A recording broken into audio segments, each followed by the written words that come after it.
জয় জয় জগন্নাথ দেবের জয়।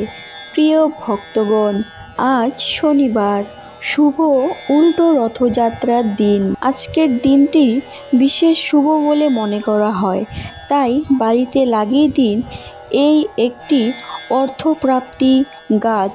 আপনার বাড়ি থেকে অশুভ শক্তি দূর হবে, রোগ ব্যাধি নাশ হবে এবং অর্থ প্রচুর আসবে। এই লক্ষ্মী গাছ স্বয়ং মা লক্ষ্মীর কৃপা নিয়ে আসে এবং চুম্বকের মতো অর্থকে আকর্ষণ করে।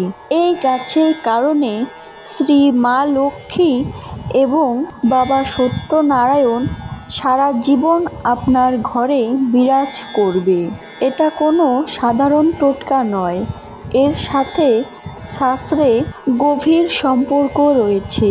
ভিডিওটি সম্পূর্ণ দেখার পর আপনি নিজেও তখন বুঝতে পারবেন। সোজা রথের দিন শ্রী জগন্নাথ, বলরাম এবং দেবী সুভদ্রা গিয়েছিলেন তার মাসির বাড়িতে।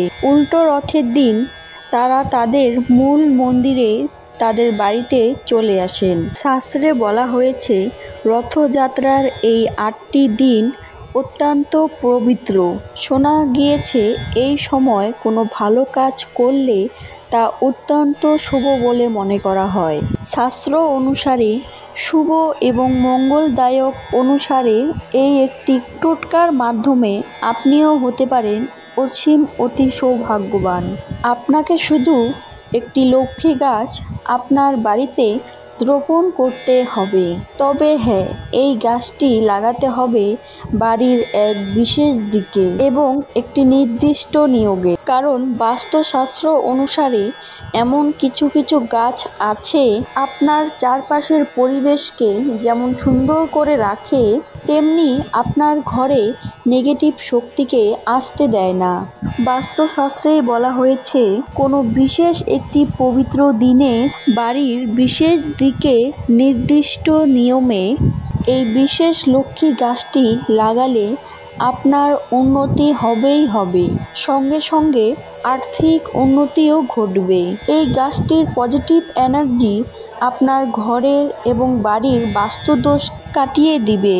বাড়িতে বাস্তুদোষ থাকলে আপনি যতই টাকা উপার্জন করুন না কেন, তখন টাকাগুলি অপচয় হয়ে যাবে, আপনি নিজেই বুঝতে পারবেন না। সঞ্চয় করা তো দূরের কথা, প্রতি মাসে সংসার চালাতেই তো হিমশিম খেয়ে যাবেন। এর ফলে আপনার মন শরীর ভেঙে পড়তে পারে এবং কঠিন অসুখে পড়ে যাওয়াও কিন্তু অসম্ভব কিছু নয়। তাই সবার আগে প্রয়োজন বাস্তুদোষ দূর করা। শাস্ত্রে অনুসারে সোজা রথ বা উল্টো রথের দিন যেমন গঙ্গা স্নান, পদ্মফুল এবং তুলসী পাতা দিয়ে প্রভু জগন্নাথ দেবের পুজো, গৃহপ্রবেশ, নতুন দোকান খোলা বা নতুন ব্যবসা করা, গরিব অসহায়দের কিছু দান করা প্রভৃতি অত্যন্ত শুভ এবং পূর্ণ লাভ মনে করা হয়। তেমনি অতি প্রাচীন কাল থেকেই রথযাত্রার সময় বৃক্ষরোপণ করা বা গাছ লাগানোকে বিশেষ শুভ অতি পূর্ণ লাভ বলে মনে করা হয়। তাই রথের মেলায় গেলে আজও চারাগাছের দোকান চোখে পড়ে। জগন্নাথ দেবের রথ তৈরি হয় নিম গাছের কাঠ দিয়ে। পবিত্র নিম গাছ প্রভু জগন্নাথ দেবের অত্যন্ত প্রিয়। স্বয়ং চৈতন্য মহাপ্রভুর সঙ্গে নিম গাছের সম্পর্ক জড়িয়ে রয়েছে। সোজা রথের দিন থেকে উল্টো রথের দিন পর্যন্ত যে কোনো ব্যক্তি বাড়িতে রোপণ করুন একটি নিম গাছ। এতে প্রভু জগন্নাথ এবং মা লক্ষ্মী বিশেষ প্রসন্ন হবে।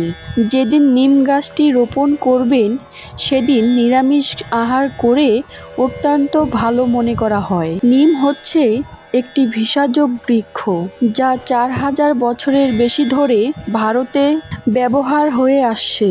সংস্কৃতে নিমকে অরিষ্ট বলা হয়, যার অর্থ হল রোগের মুক্তিদাতা।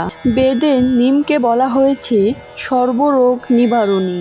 উল্টো রথের দিন নিম পাতার জল দিয়ে স্নান করলে বহু রোগ ব্যাধি থেকে দূরে থাকা যায় এবং শরীর থেকে নেগেটিভ এনার্জি দূর হয়। বলা হয়ে থাকে যদি কেউ তার জীবনকালে 3টি বা তার বেশি নিম গাছ রোপণ করেন তাহলে তার স্বর্গবাস হবে। নিম গাছ যেখানে থাকে তার চারিদিকে শক্তিশালী পদাত্মিক এনার্জির ক্ষেত্র তৈরি করে এবং যে কোনো অশুভ শক্তিকে আসতে বাধা দেয়। জ্যোতিষ এবং বাস্তুশাস্ত্র অনুসারে রথের সময় আপনার বাড়ির উত্তর পশ্চিম দিকে একটি নিম গাছ রোপণ করতে পারলে খুব দ্রুত আপনি এর শুভ শক্তি লাভ করতে পারবেন। কিন্তু নিম গাছটি আপনার ঘর বা বাইরে উত্তর পশ্চিম দিকেই লাগাতে হবে। এর ফলে আপনার বাড়ির বাস্তুদোষ দূর হবে এবং সকল অন্ধকার কেটে আয় উন্নতি হতে শুরু করবে। বন্ধুরা, আজকের ভিডিওটি যদি আপনাদের ভালো লেগে থাকে তাহলে অবশ্যই লাইক এবং কমেন্ট বক্সে এসে জয় মা লক্ষ্মী, জয় শ্রী জগন্নাথ দেবের জয় লিখে যান এবং সনাতন ধর্মকে এগিয়ে নিয়ে যাওয়ার জন্য রামধনুক ইউটিউব চ্যানেলটিকে সাবস্ক্রাইব করে পাশে থাকুন।